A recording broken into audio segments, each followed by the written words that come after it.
ప్రతి ఉదయం దేవుని వాగ్దానం అనే కార్యక్రమానికి ప్రేమతో మిమ్మల్ని ఆహ్వానిస్తుంటున్నాను. ఈ ఉదయకాల సమయంలో దేవుడు మన కొరకు ఏర్పాటు చేసినటువంటి వాక్య భాగం అపోస్తలుడైన పౌలు కొలస్సీలకు రాసినటువంటి పత్రిక 3వ అధ్యాయము 16వ వచనాన్ని ధ్యానించుకుందాం. అపోస్తలుడైన పౌలు కొలస్సీలకు రాసినటువంటి పత్రిక 3వ అధ్యాయము 16వ వచనాన్ని ధ్యానించుకుందాం. సమస్త విధములైన జ్ఞానముతో క్రీస్తు వాక్యము మీలో సమృద్ధిగా నివసింపనీయుడి. క్రీస్తునందు ప్రేమైన దేవుని బిడ్డలారా, ఈ ఉదయకాల సమయంలో పరిశుద్ధాత్మ దేవుడు మనకిస్తున్నటువంటి వాగ్దానము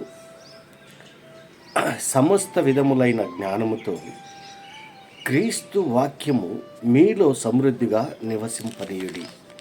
ఈ యొక్క వాగ్దానాన్ని దేవుడు మనకును మన కుటుంబాలకును ఆశీర్వాదకరముగా మార్చునుగాక.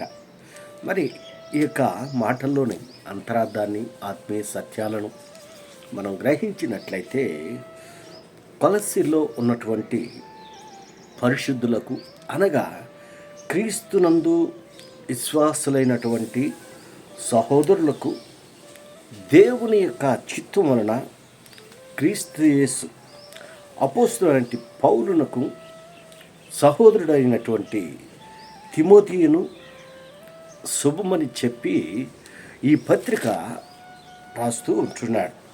ఈ యొక్క మాటల్లోని ఆత్మీయ సత్యాలను మనం గ్రహించినట్లయితే 16వ వచనం మొదటి భాగంలో సంగీతములతోనూ కీర్తనలతోనూ ఆత్మ సంబంధమైన పద్యములతోనూ ఒకనికి ఒకడు బోధించుచు బుద్ధి చెప్పుచు కృపా సహితముగా మీ హృదయంలో దేవుని గూర్చి గానము చేసు సమస్త విధములైనటువంటి జ్ఞానముతో క్రీస్తు వాక్యము మీలో సమృద్ధిగా నివసింపనీయుడి.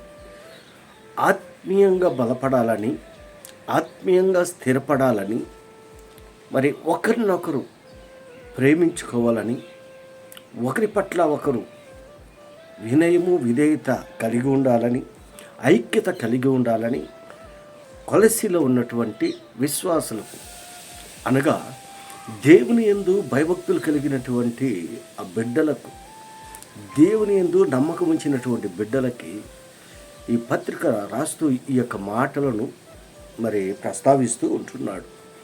అంటున్నాడు, సంగీతములతోనూ కీర్తనలతోనూ ఆత్మ సంబంధమైనటువంటి పద్యములతోనూ ఒకరినొకడు బోధించుకొనుచు బుద్ధి చెప్పుకొనుతూ కృపా సహితముగా మీ హృదయంలో దేవుని గుర్చినటువంటి మరి గానము చేయొచ్చు, దేవుని గుర్చినటువంటి పాటలు పాడుతూ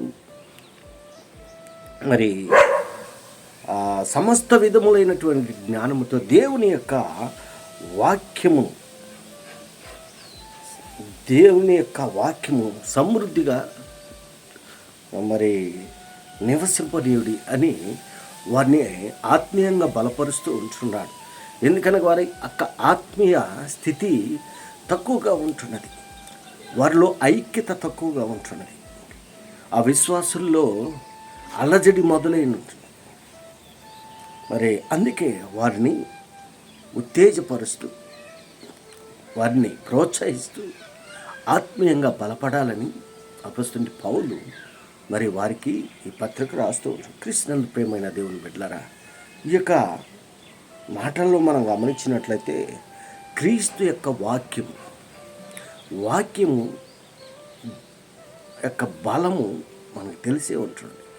వాక్యము, దేవుని యొక్క మాటల్లో సత్యం ఉంటున్నది, దేవుని యొక్క వాక్యంలో బలం ఉంటున్నది, దేవుని యొక్క వాక్యంలో విజయం ఉంటున్నది. మరి దేవుని యొక్క వాక్యాన్ని ధ్యానించేటువంటి వారిగా, ఆత్మీయంగా బలపడేటువంటి వారిగా నీవు నేను ఉండాలని ఈ కొద్ది మాటలతో నేను హెచ్చరిక చేస్తూ ఉంటాను. దేవుడు ఈ యొక్క మాటలను మరెక్కువగా మీకును మీ కుటుంబాలకు ఆశీర్వాదకరంగా మార్చునుగాక. ఆమేన్.